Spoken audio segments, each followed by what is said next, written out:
ia akan meninggalkan Islam atau mati perlahan-lahan. Orang yang menyiksa Bilal radhiyallahu anhu bergantian, kadang kala Abu Jahal, Umayyah bin Khalaf, terkadang orang lain. Setiap orang berusaha menyiksanya sekuat tenaga. Ketika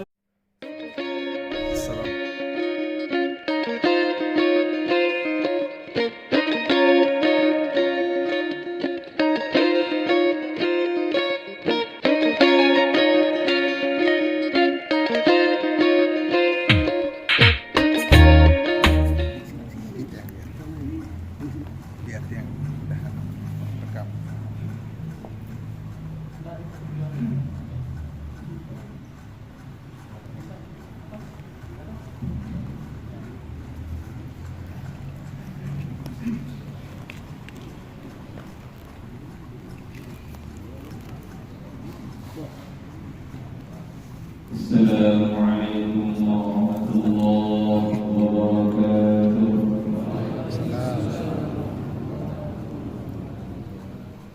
Innal hamdalillah nasta'inuhu wa nastaghfiruhu wa nu'minu bihi wa natawakkalu 'alaihi wa na'udzu bihi min shururi anfusina wa min sayyiati a'malina.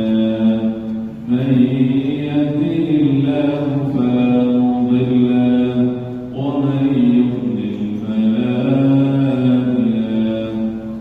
Asyhadu an la ilaha illallah wahdahu la syarika lahu wa asyhadu anna sayyidana wa maulana wa habibana Muhammadan abduhu wa rasuluh.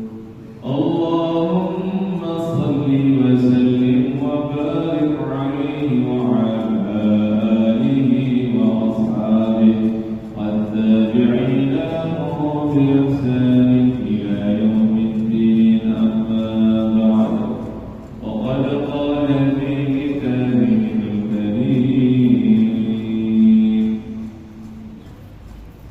سبحان الذي أسرى بعبده ليلا من المسجد الحرام إلى المسجد الأقصى الذي باركنا حوله لنريه من آياتنا إنه هو السميع البصير.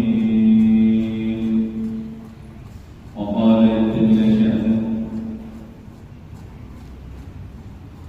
والنجم إذا هوى ما ضل صاحبكم وما غوى وما ينطق عن الهوى إن هو إلا وحي يوحى. وقال النبي صلى الله عليه وسلم: الصلاة معراج المؤمنين، أو كما قال نبينا صلى الله عليه وسلم. Kami orang tua, tokoh agama, tokoh masyarakat, Bapak Kiai,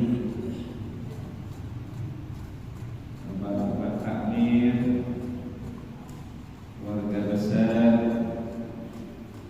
mami-mami, bapak-bapak, ibu-ibu, ina-inatian, para pemuda, bahkan anak-anak juga hadir.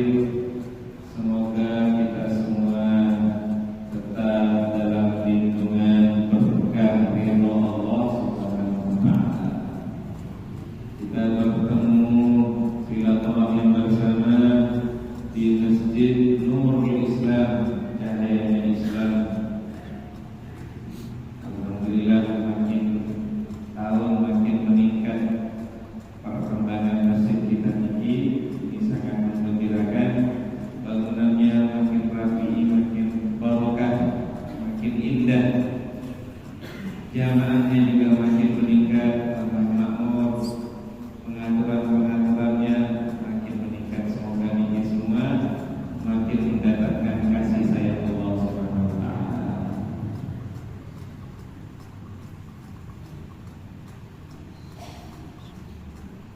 peristiwa yang barokah, peristiwa yang agung, peristiwa yang penuh dengan rahasia telah pernah terjadi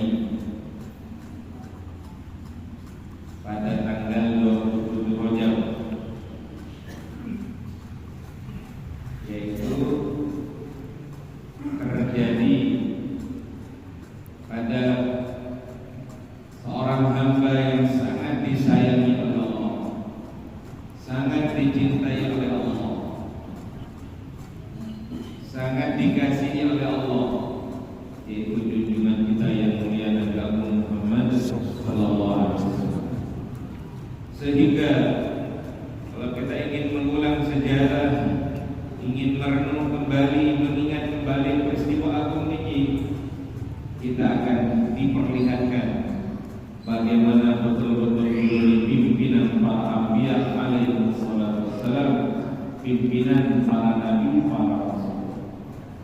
Karena dalam peristiwa Isra Mi'raj ini, beberapa tahun yang lalu kita sampaikan bagaimana peristiwa detail mengenai Isra Mi'raj, di mana beliau dijemput di rumah Ummu Hani, kemudian dibersihkan dada beliau di Masjidil Haram, kemudian memulai peristiwa Isra dari Masjidil Haram ke Masjidil Aqsa, sampai kita ceritakan secara detail. Bahkan peristiwa Mi'raj juga sudah kita ceritakan bagaimana beliau menembus langit pertama, langit kedua, langit ketiga dengan segala lapisan-lapisannya, dengan segala sambutan-sambutannya, sampai menembus Sidratul Muntaha. Dengan Allah SWT, peristiwa agung ini telah Allah katakan di mana beliau telah memimpin, mengimami para nabi, para rasul di Baitul Ma'mur sana. Sebelum Mi'raj sudah diizinkan Allah SWT untuk mengimami salat para anbiya alaihi salatu wassalam. Maka ada yang bertanya, salat Nabi ini kan belum diwajibkan. Salat Nabi yang dikerjakan waktu itu, beliau memimpin para nabi, para rasul, dan memimpin seluruh ahlu langit, para malaikat ikut salat di belakangnya mulia Nabi Agung Muhammad SAW. Salat Nabi ini kan ada yang mengatakan itu salat mutlak. Dalam kitab Hasil Tasawwi diterangkan itu adalah salat tahiyatul masjid, itu sebagai tahiyatul masjid karena di Baitul Ma'mur sana. Maka Allah SWT apapun jenis salat yang beliau telah mengimami, tetapi Allah ingin menunjukkan memang beliau adalah pimpinan para nabi, para rasul, yang walaupun datangnya belakangan, tetapi memang beliau yang telah ditentukan oleh Allah menjadi pimpinan seluruh para anbiya, para rasul, 124.000 para nabi, 313 para rasul, itu beliau pemimpinnya. Maka kata para ulama, jangan heran pimpinan itu memang sering datangnya belakangan. Kalau imam, khatib sholat Jumat datang belakangan itu memang porsinya. Karena kalau datang duluan, nanti catatan para malaikat itu akan ditutup, sehingga orang datang belakangan ini dapat piala pahala biasa. Maka imamnya masuk belakangan.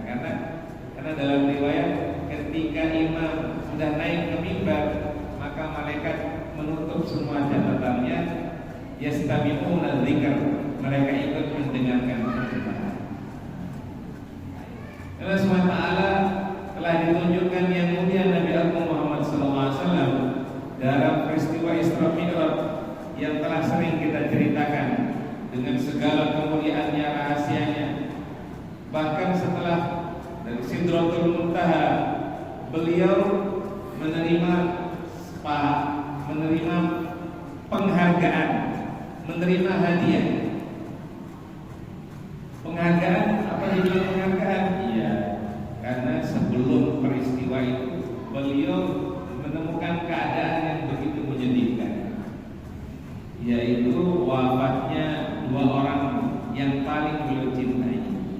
yaitu Sayyidah Khadijah Al-Kubra radhiyallahu anha wafat di tahun itu.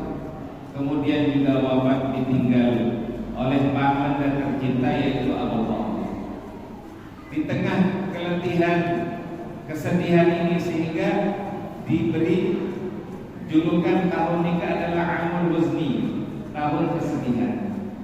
Tapi Allah SWT begitu juga beliau ketika itu berangkat perjalanan ke Taif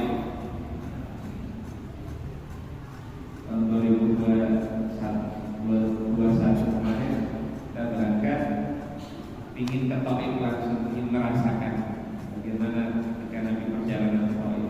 Walaupun kita perjalanan naik bis, tetapi ada terasa juga kita singgah, ditunjukkan di sini bagi Nabi istirahat, di sini masjid, di sekitar bangunan ini beliau dilempari batu waktu itu terasa.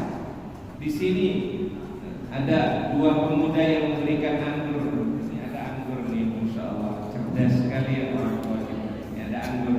Waktu itu Nabi ketika dilempari di Taif ada dua pemuda yang menyiapkan anggur untuk diberikan kepada beliau. Disitulah beliau berdoa, Allahumma ya Allah, bal arju min aslabihim ummata ya'budunallah la yusyrikuna bihi syai'an.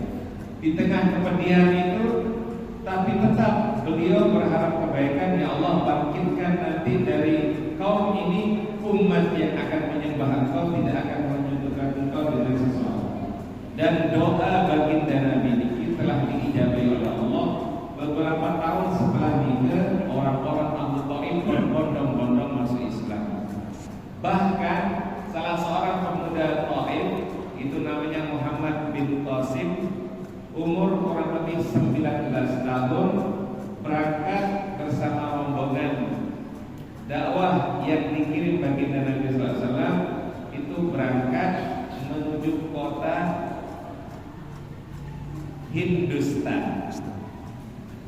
Akhirnya buat usaha di sana. Hindustan akhirnya menjadi Pakistan. Hindustan, negeri orang Hindu, telah berubah menjadi Pakistan, negeri orang suci. Sebagian menjadi Bangladesh. Nah, dari situlah, dari daerah Gujarat, diperkirakan ada Maulana Malik Ibrahim dikirim dari negeri Gujarat datang ke Indonesia yang menjadi cikal bakal Islamnya Nusantara ini. Mami Anitian, Bapak dan Ibu sekalian yang kami muliakan berkat Allah SWT, ternyata rentetan peristiwa hijrah yang tadi dibacakan oleh qari kita ini rahasianya besar. Seakan-akan Allah ingin mengatakan kepada hamba-hamba, wahai sekalian hamba-hamba, kalau kalian tidak mau menerima kekasihku, aku akan memanggil dia menghadapku langsung. Dan seakan-akan Allah menghibur baginda Nabi, kalaupun orang di bumi tidak mau menerimamu, tidak mau menerima ajakanmu, ahlu langit senantiasa merindukan kehadiranmu. Sehingga beliau dipanggil oleh Allah untuk Isra Mi'raj. Itu tidak jauh dari peristiwa Taif. Tidak jauh dari peristiwa Taif. Maka Allah SWT, maka dari pelajaran besar ini kita dapat kesimpulan bahwa sesuatu yang diberi dengan sesuatu yang besar itu tentu adalah sesuatu yang besar. Sesuatu yang didapatkan dengan perjalanan yang besar tentu sesuatu adalah perkara besar. Kita lihat tadi perintah puasa, itu malaikat Jibril yang datang turun ke bumi menyampaikan perintah puasa. Perintah zakat, ini malaikat Jibril membawakan wahyunya turun ke bumi untuk perintah zakat. Tapi untuk perintah sholat, maka untuk sholat ini bukan Jibril alaihissalam yang dikirim ke bumi, tetapi Allah memanggil, mengundang langsung secara khusus kekasihnya yang mulia Nabi Muhammad SAW. Yang kita ingin lebih tekankan adalah sering penyampaian kita bahwa Isra Mi'raj menggunakan buraq. Ternyata dalam kitab diterangkan buraq nikah menemani baginda Nabi dalam Isra saja. Setelah itu beliau tambahkan buraq niga, baru mengimami sholat di Baitul Maqdis, baru naik menuju menembus 7 tala langit ke Sidratul Muntaha hingga tanpa menggunakan buraq. Ini menunjukkan kemuliaan baginda Nabi. Beliau menembus 7 petala langit, jasad dan ruha, jasadnya, rohnya langsung berjumpa dengan Allah.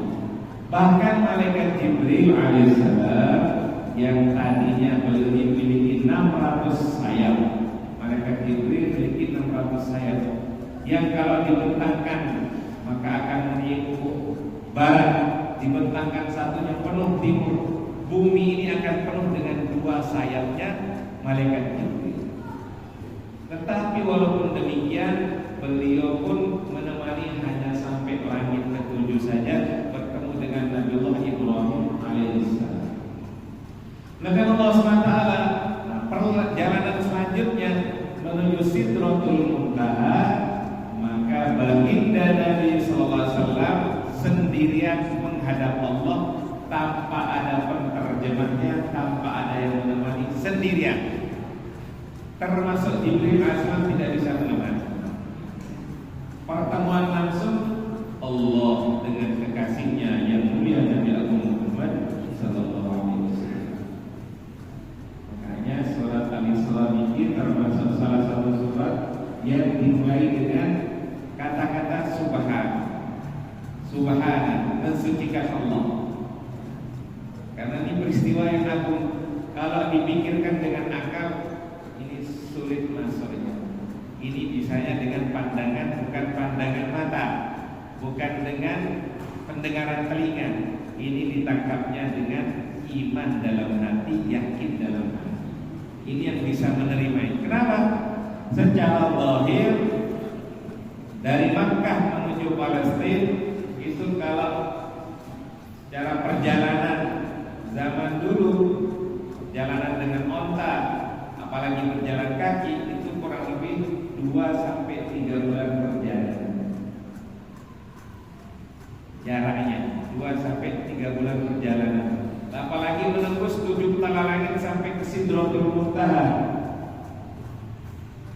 yang besarnya memiliki yang kita lihat ini dibanding dengan langit yang pertama itu kalau halaqah as-sahab seperti lingkaran cincin di tengah padang pasir, kecil bumi ini.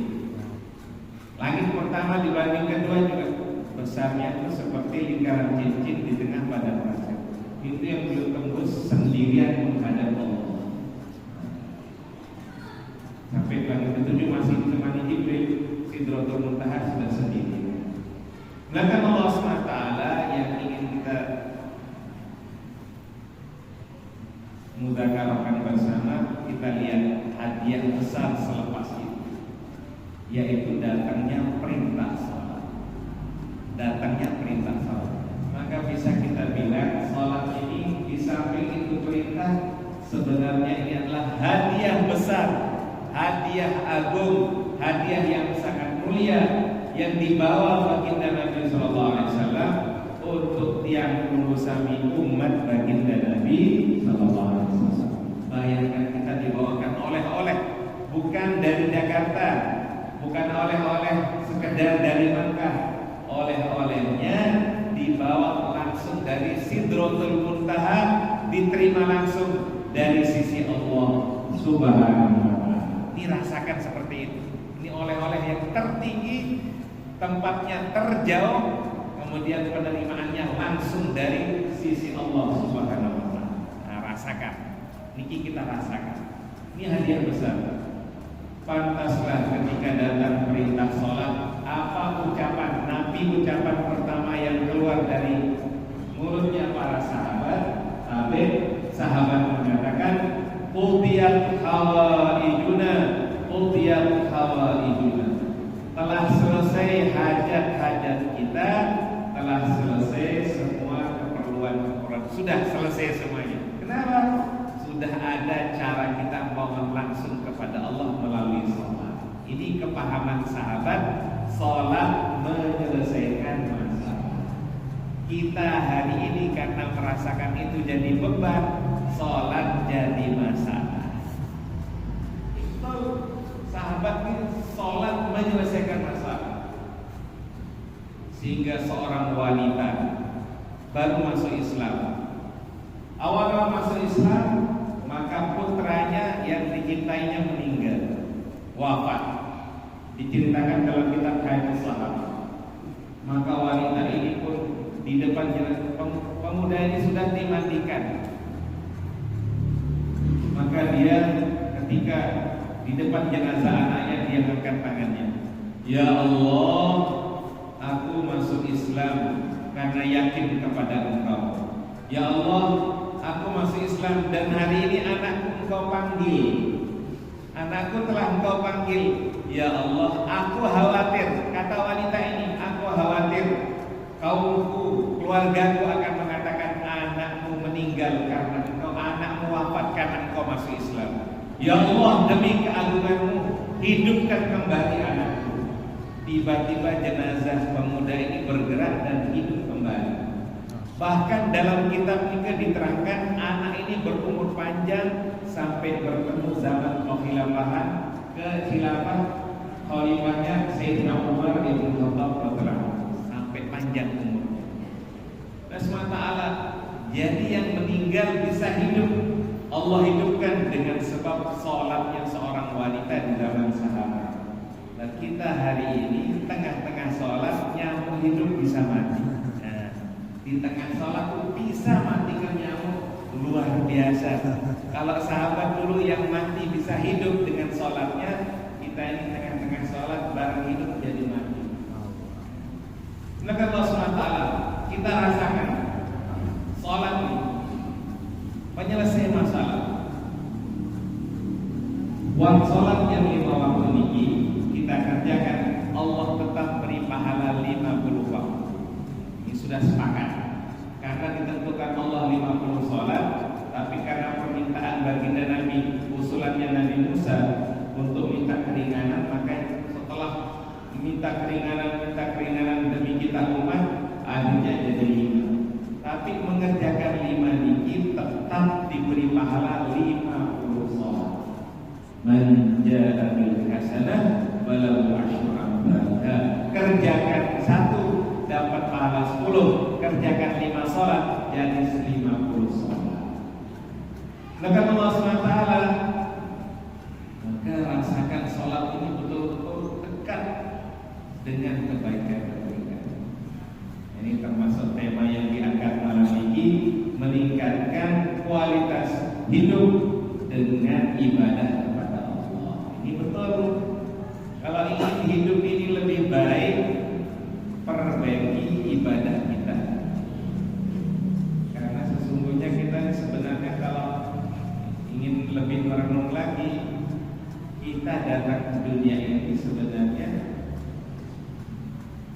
Allah berfirman, "Wa ma khalaqtul jinna wal insa illa liya'budun." Tidaklah aku ciptakan jin dan manusia kecuali untuk beribadah kepada Allah. Kita didatangkan ke dunia untuk ibadah. Maka jadikan hal-hal lain ini penunjang ibadah. Bekerja untuk kuat ibadah, mencari nafkah untuk bekal ibadah. Tandanya kalau waktu sholat datang, jangan jadikan pekerjaan jadi alasan meninggalkan ibadah. Ini baru kita yang beribadah. Kalau kita ini panggilan sholat datang, kemudian kita mengatakan, wah ini bekerja juga ibadah, keliru. Berarti kita ini hidup untuk kerja, bukan untuk ibadah. Kalau kita untuk ibadah, maka datang sholat, hai pekerjaanku, tunggulah aku di sini tenang, nanti saya kerjakan lagi. Sekarang waktunya yang memberi pekerjaan, yang memberi rezeki, yang memberi rengengan, yang memberi proyek sedang memanggil. Tunggu dulu, saya penuhi panggilan yang memberi dulu. Nah ini baru orang yang cerdas. Ini baru orang yang bekerja untuk ibadah. Ini emang tujuannya ibadah, jalannya bekerja, cari nafkah, diniatkan ibadah. Tapi jangan jadikan bekerja ini untuk meninggalkan ibadah, tidak pas. Mana dulu ini jangan tesak main-main makin Yang manggil kita nih, yang memberi rezeki, datang dulu, baru nanti kita lanjutkan lagi. Kami amin Bapak dan Ibu sekalian, karena semata Allah, kalau kita ingin memperbaiki kualitas hidup, perbaiki ibadah kita. Terutama yang diperbaiki nanti sholat. Setelah iman, sholat. Kayaknya waktu-waktu sholat ini adalah waktu ilahi. Penentuannya ini bukan di bumi. Waktu-waktu sholat ini Allah yang tentukan 5 waktu sholat. Maka riwayatnya itu di dekat Ka'bah nih, di dekat Multazam ada bangunan lebihan sedikit. Nabi-nabi kita yang sampai ke sana atau yang sudah sering umroh itu bisa memperhatikan di bangunan Ka'bah tidak lurus sampai bawah. Itu di bagian beberapa sebelum ke lantai dasar itu ada lebihan, tidak rata sampai bawah, ada lebihan sedikit dari marmer di situ. Itu disitulah riwayatnya Jibril alaihissalam datang mengajarkan baginda Nabi sallallahu alaihi wasallam tentang waktu-waktu sholat. Di hari pertama malaikat Jibril datang di awal-awal waktu. Awal waktu sholat isya, awal waktu sholat subuh, sholat zuhur, sholat asar, sholat maghrib. Jibril alaihissalam datang di awal-awal waktu. Besoknya malaikat Jibril datang lagi mengajarkan baginda Nabi waktu sholat. Beliau datang di akhir-akhir, batas akhir. Ini akhir waktu isya, akhir waktu subuh, akhir waktu zuhur, akhir waktu asar, akhir waktu sholat maghrib.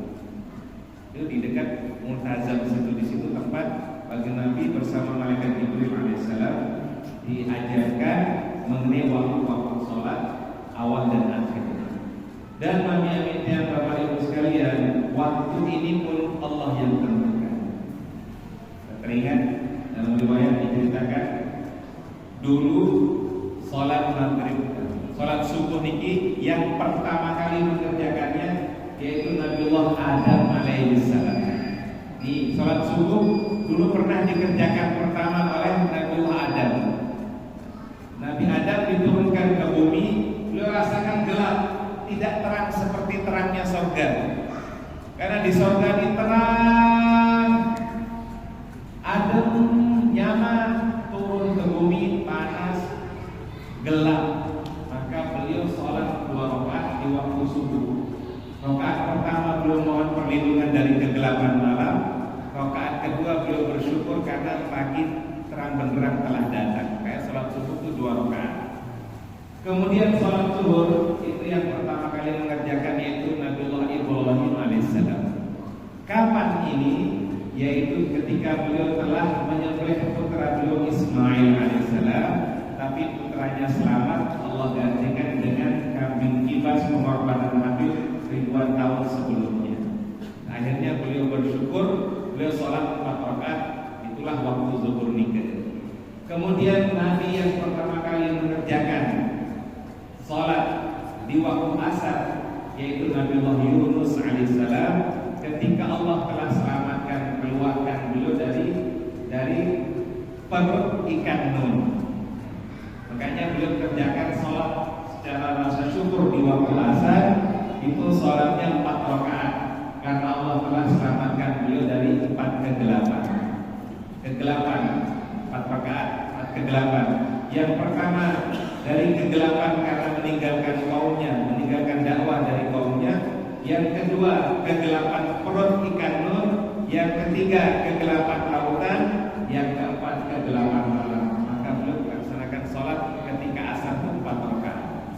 Kemudian Nabi yang mengerjakan sholat maghrib itu adalah Nabiullah Isa alaihissalam. Beliau secara rasa syukur telah Allah selamatkan dari fitnah bersama murid-murid beliau. Maka beliau sholat di waktu maghrib 3 rakaat. Belakang Allah SWT kemudian siapa yang mengerjakan sholat isya? Yaitu Nabiullah Musa bin Imran, Musa alaihissalam. Ketika beliau telah terselamat dari kejaran kaumnya Fir'aun, beliau menuju negeri Madian. Beliau berangkat ke negeri Madian, sampai di Madian dengan keadaan selamat, bertemu dengan Nabiullah Syuaib. Maka zuhur, yaitu di waktu isya sholat 4 rakaat. Inilah yang Allah abadikan menjadi waktu-waktu sholatnya umat baginda Nabi sallallahu alaihi wasallam. Berarti kita ingin mengumpulkan ibadah sholatnya seluruh para nabi. Kemudian kami dan Bapak Ibu sekalian, kita juga mengumpulkan amalan para malaikat. Dengan sholat ini kita kumpulkan amalan para malaikat. Karena malaikat ada yang diciptakan Allah perintahkan kabir, bertakbirlah, maka dia akan bertakbir sampai hari kiamat. Ada malaikat yang Allah ciptakan sabbih, bertasbihlah, maka dia akan mengucapkan subhanallah, subhanallah, subhanallah sampai hari kiamat. Ada malaikat yang diciptakan qum, berdirilah, maka dia akan berdiri sampai hari kiamat. Ada yang diperintahkan irka, rukuklah, rukuk sampai hari kiamat. Ada malaikat yang diperintahkan usjud, sujud, maka dia akan sujud sampai hari kiamat. Allah Maha Paham, Maha Tahu. Kita ini manusia ini sifatnya haluan, kulitnya haluan, bosanan, sering menggerutu. Kita ini Allah sudah Maha Paham, Maha Tahu. Kita ini sifatnya bosanan, gampang bosan. Umpama berdiri terus, maka tidak kuat. Nanti greneng ini tidak kuat. Kalau rukuk terus, lah sakit kan. Kuat balik. Bilang sujud terus, bisa-bisa tertidur dalam sujud. Allah paham, Maha paham. Maka kita diberikan amalan, dikumpulkan seluruh amalan para malaikat. Itulah dia dalam tuntunan sholat ini. Sehingga cuma lihat gerakan indah dalam sholat. Diawali dari takbiratul ihram, Allahu Akbar. Ini rasakan. Di situ ada tasbihnya, ada tahmidnya, ada semua lengkap. Kemudian ada baca Qur'annya, ada berdirinya, ada rukuknya, ada i'tidalnya, ada sujudnya, ada duduknya. Indah betul. Dan ini gerakan-gerakan langsung Allah yang tentukan gerakannya. Allah yang ciptakan kita, memberikan gerakan-gerakan. Jadi gerakan sehat lahir batinnya gerakan sholat itu. Kalau rukuk sakit ke, maka ini coba agak lamakan rukuknya. Tapi rukuk bukan sekedar rukuk, dia harus lurus betul, sehingga nanti tertarik semua sendi. Kalau sakit dikit, sujudnya coba agak dibuat lama. Dibuat lama 5 menit. Nanti akan terasa. Karena Allah tahu yang bikin kita ini Allah. Maka Allah tahu mana gerakan yang terbaik untuk hambanya. Maka orang yang sholat ini sehat lahir batin. Pak, saya sudah sholat terus kok masih sakit. Karena mungkin gerakannya belum. Mungkin memang sholat tapi Allah. Apalagi tarawih sami Allahu Akbar. Tidak ada jedanya sami Allahu Akbar. Jadi sami Allahu Akbar jadi sekali. Jadi satu paket. Sehingga tidak dapat nyamannya. Maka Allah SWT jadi secara waktu itu langsung dari Allah. Kemudian secara gerakan juga Allah yang tentukan. Maka kalau kita jaga ibadah sholat ini, insya Allah kita akan sehat lahir batin. Meningkatkan kualitas hidup itu dengan ibadah dan terutama ibadah sholat. Kenapa? Karena sholat ini hari-hari kita buat. Dan tapi termasuk urusan rezeki, memperbaikinya dengan memperbaiki sholat. Mana dalilnya ini? Jangan asal-asalan nanti. Oh, dalilnya lengkap. Rukuk buka dalam Al-Quran. Kita lihat dalam Al-Quran. Kalau betul-betul ini kita yakini, lihat perubahan hidup kita dengan memperbaiki sholat. Wa'mur ahlaka bis-salati wastabir 'alaiha. Dan perintahkanlah ahli keluarga dengan sholat. Wastabir 'alaiha. Usaha sabarlah atasnya. Harus sabar. Semua ahli keluarga jadi diajak untuk sholat. Kemudian sabar atas sholat. Karena sabar. Namanya sholat hari-hari sabar. Dibawa senang. Buat diri senang. Seluruh ahli keluarga sholat. Jangan sampai ada yang tidak sholat. Ajak semua. Anaknya, cucunya, saudaranya, ajak sholat. Kemudian wastabir 'alaiha, sabar atas sholat ini. Ini belum selesai ayatnya. Lanjutannya Allah langsung lanjutkan. La nas'aluka rizqa, kami tidak meminta rezeki padamu. Nahnu narzuquka, bahkan kami akan memberi rezeki pada kalian. Nahnu narzuquka, kami akan memberikan rezeki kepada kalian. Wal aqibatu littaqwa, dan akibatnya baik bagi orang yang takwa. Jadi perintah sholat ini dikaitkan dengan rezeki. Allah tidak minta kita rezeki dari kita, tidak. Tetapi Allah minta kita sholat saja. Nanti rezeki itu jaminan Allah. Rezeki ada jaminan Allah. Maka berkaitan niki dalam kitab Hikayat Usmuriyah, kita ceritakan sedikit. Dalam kitab Hikayat Usmuriyah, kisah ringkas saja. Ada seorang baru masuk Islam. Dalam kitab Hikayat Usmuriyah diceritakan. Maka ketika dia masuk Islam, dia mulai belajar sholat. Dan dia sholat, kehidupannya mulai sempit. Maka dia terus datang ke masjid sholat. Hari Jumat dia jaga betul hari Jumat. Mandi, bersih, berangkat awal Jumat. Di situ dia berdoa lagi. Jumat berikutnya dia sudah mulai ragu-ragu. Istrinya mengatakan, "Bang, kita ini masuk Islam, kenapa malah rezeki kita sempit seperti ini?" Maka suaminya meyakinkan, "Tunggu, insya Allah hari ini saya bekerja lagi dengan Tuhan yang sama." Maksudnya Allah. "Saya akan bekerja lagi, sabar istriku." Berangkatlah orang yang baru masuk Islam ini. Masuk hari Jumat, dia pergi lagi pagi-pagi. Di situ dia bermunajat, "Ya Allah, saya masuk Islam karena yakin akan keagungan-Mu ya Allah. Dulu saya belum masuk Islam, dari saya masuk Islam malah kehidupan saya jadi sempit. Ya Allah, tunjukkan keagungan-Mu. Aku khawatir keluargaku nanti akan ragu dan keluar lagi dari Islam." Munajatnya seperti itu. Tapi dia tidak putus asa, dia yakin. Kemudian habis Jumat seperti biasa pulang. Nah, pulang ke rumah ini udah deg-degan ya. Nanti istri ini minta gaji, mau bilang apa. Akhirnya dia mampir, dia bawa selendang yang dia gunakan, dia isi pasir. Rencananya makin keketuan, event balik keketuan, dia akan jawab, "Ini gandum." Udah nyepit untuk penghibur. Umpama nanti ditanya, kita bilang gandum aja karena sudah mepet keadaan. Maka dia ambil pasir, diisi, dia bawa pulang. Sampai ke rumah kaget. Rumahnya ini sudah tercium harum-haruman masakan. Sampai ke rumah, habis Jumat dia pulang bawa itu tadi pasir. Sampai di rumahnya, "Assalamualaikum." Dia mendengar kok ada sudah harum masakan. Maka dia mengatakan, "Ada apa nih?" "Waalaikumsalam." Istrinya mengatakan, "Bang, benar, engkau bekerja di tempat yang benar. Tadi ada seorang utusan datang ke sini, dia membawa dua nampan,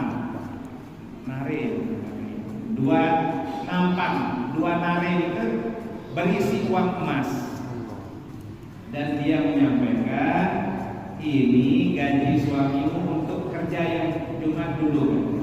Ini gajinya untuk kerja yang Jumat dulu. Sampaikan salam kepada suamimu, amalannya sudah benar. Itu teruskan."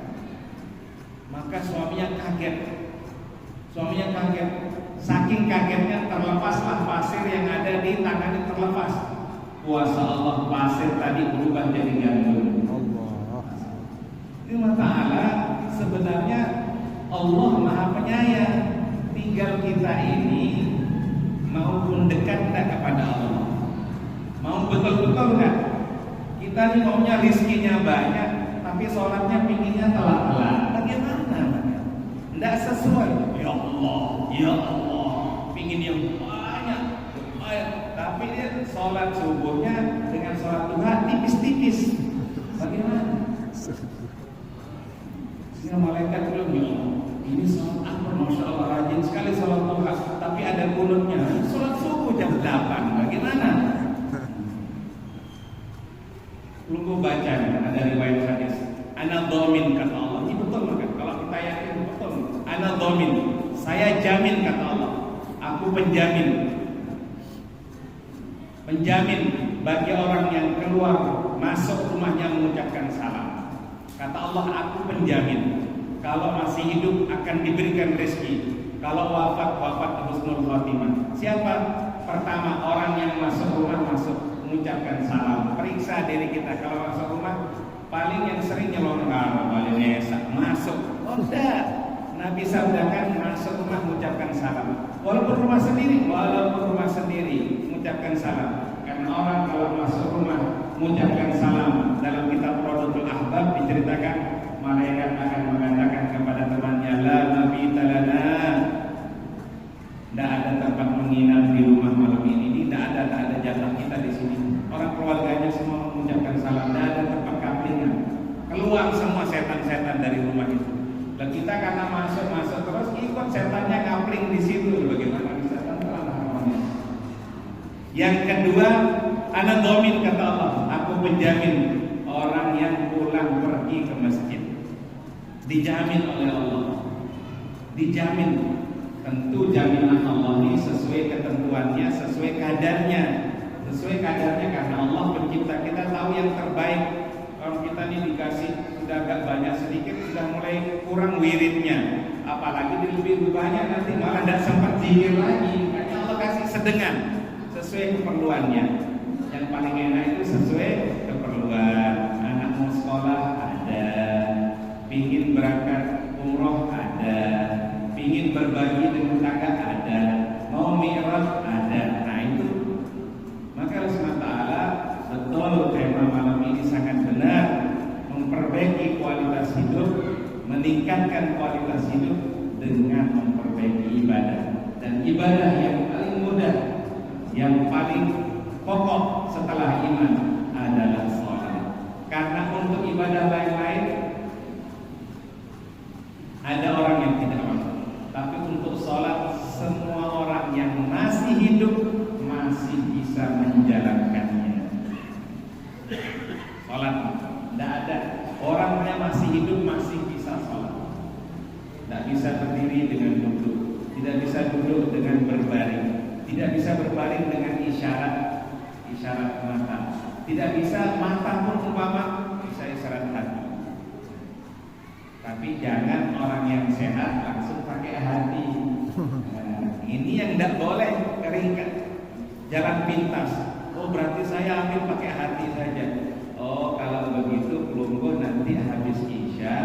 Kalau sudah dipimpin zikir oleh Pak Kiai, maka nanti dulang nikah kelungguh indeng saja. Pakai perasaan, jangan dipegang. Karena ini juga langsung pakai hati. Padahal tidak bisa. Kita butuh makan, nah, begitu juga dia. Maka ada sekarang orang mengatakan, ini kerja kulit, kulit itu hal kulit. Berani bilang kulit, sedangkan baginda Nabi SAW sudah menghadap Allah. Bahkan Jibril tidak mampu menemani. Allah berjumpa langsung dengan kekasihnya baginda Nabi, langsung sudah melihat surga, melihat neraka, tapi sholatnya baginda Nabi ada berdirinya, ada rukunya, ada sujudnya, ada tasbihnya, ada baca Qur'annya, ada salamnya, ada tumakninanya, semua lengkap.